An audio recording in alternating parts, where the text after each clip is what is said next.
Dizem que em todo o Velho Oeste não existe ninguém que dance como Dolores Moon.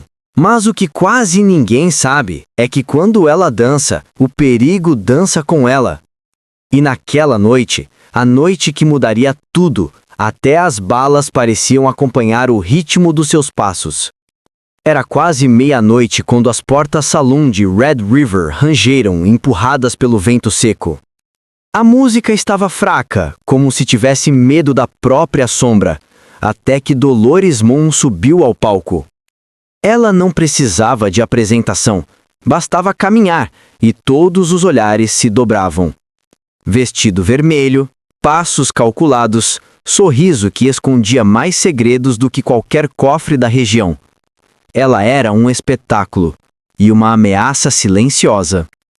O salão estava cheio de viajantes cansados, mineiros, cowboys e gente que nunca deveria estar ali.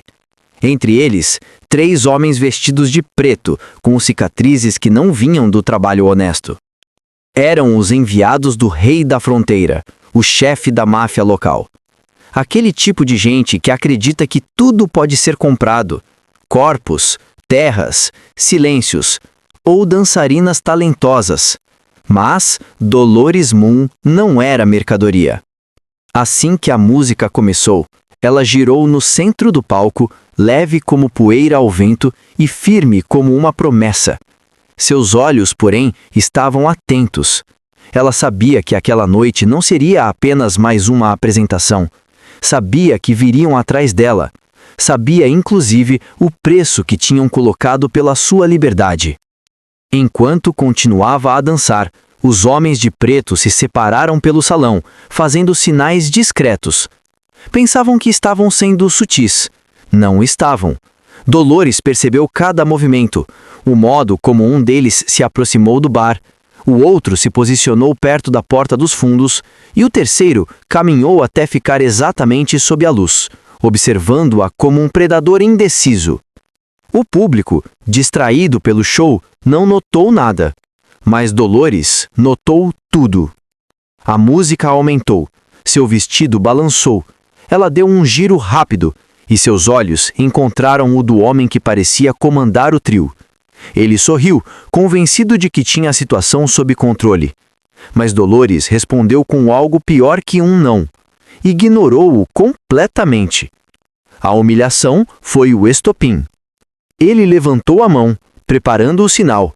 Só que antes que pudesse fazer qualquer coisa, Dolores deu um passo que ninguém conseguiu acompanhar.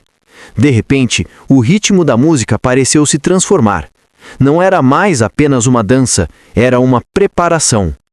Num movimento suave, ela desceu ao chão, rodopiou, levantou, e quando a música atingiu o ponto mais alto, algo brilhou sobre sua saia. Não era ornamento, era uma arma pequena, discreta, tão parte dela quanto os próprios pés. O líder dos homens arregalou os olhos, tarde demais. Em segundos, o caos tomou conta do salão. Gritos, correria, cadeiras caindo. Mas Dolores não correu. Ela avançou com a mesma elegância com que dançava. Ainda sem violência explícita, ela se movia de forma calculada, desarmando um, desviando de outro, impedindo que escapassem. Não era carnificina, era estratégia. Era alguém lutando pela própria vida, sem hesitação, sem perder o ritmo. No fim, quando o bar inteiro ficou em silêncio, só restava Dolores em pé, entre mesas viradas e um medo que pairava no ar como fumaça. Ela respirou fundo, guardou a arma no cinto e alisou o vestido como se estivesse apenas arrumando um detalhe. Depois, caminhou para a porta sob olhares chocados e anunciou em voz firme: "Digam ao Rei da Fronteira que eu não danço para ele, nem hoje, nem nunca." E saiu. Mas a história não acabava ali. Na manhã seguinte, rumores corriam. O Rei da Fronteira estava furioso. Diziam que ele havia colocado um preço tão alto pela cabeça de Dolores que até caçadores de outras cidades estavam a caminho. E mesmo assim, ninguém tinha certeza se queria enfrentá-la. A fama dela crescia mais rápido que os passos de um cavalo em disparada. Mas Dolores não fugiu, nem se escondeu. Em vez disso, cavalgou até uma pequena cidade chamada Dust Valley, um lugar aparentemente tranquilo, mas cheio de olhos curiosos. Ela sabia que seria encontrada ali. Era exatamente o que queria. Nas noites seguintes, ela apresentou-se num novo salão, o Coiote Azul. O público aplaudia, encantado, sem imaginar que, enquanto dançava, Dolores observava cada pessoa, cada porta, cada sombra. Ela esperava os caçadores, como quem espera um parceiro para a próxima música. Eles vieram. 1, 2, depois vários, mas nenhum saiu vitorioso. Dolores não era assassina, era uma sobrevivente. Defendia-se quando atacada, e cada encontro virava mais um rumor, mais um mito a seu respeito. Alguns diziam que ela tinha pacto com a lua, outros que tinha olhos que viam um perigo antes mesmo dele acontecer. E havia quem acreditava simplesmente que ela era a pessoa mais determinada que o Oeste já conheceu. O rei da fronteira, percebendo que não conseguiria domá-la pela força, tentou outra tática. Mandou um mensageiro com uma proposta: trabalhar para ele, ser sua protegida, viver com luxo, poder e fama. Em troca, obedecer. Dolores ouviu a proposta com calma. Depois sorriu, aquele sorriso que assustava mais que a ameaça, e respondeu: eu danço livre, ou não danço. O recado voltou ao chefe da máfia. Ele interpretou aquilo como uma guerra. Numa noite sem lua, armou uma emboscada. 10 homens cercaram o Coiote Azul. O que ele não sabia é que Dolores estava esperando, e não estava sozinha. O povo local, que antes a via apenas como atração, agora a admirava. Ela havia salvado o salão, a taverna, até o ferreiro quando caçadores perigosos vieram atrás dela. Ela havia protegido a cidade, mesmo sem dever nada àquela gente. E aquela gente decidiu proteger Dolores. A emboscada virou de cabeça para baixo, quando os moradores saíram de suas casas para defendê-la.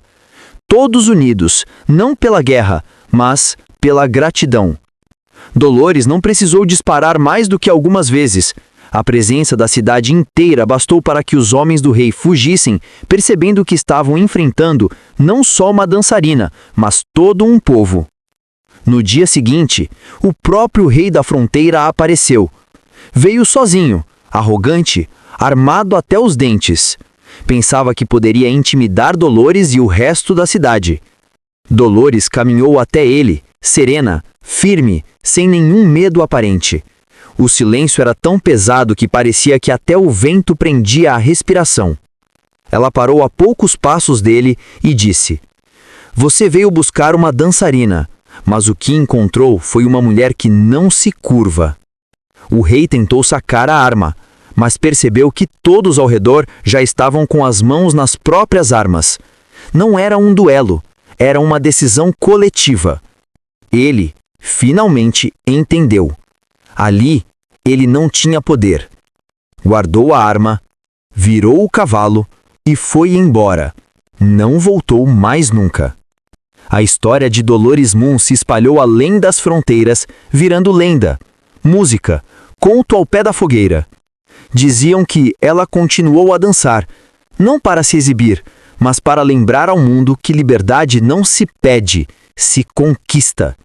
E todas as noites, quando a música começava, alguém no salão murmurava: cuidado, quando Dolores dança, até a morte hesita. E assim, sua história se tornou eterna. Não porque ela venceu a máfia, mas porque provou que nenhuma força do mundo pode parar uma mulher decidida a ser livre.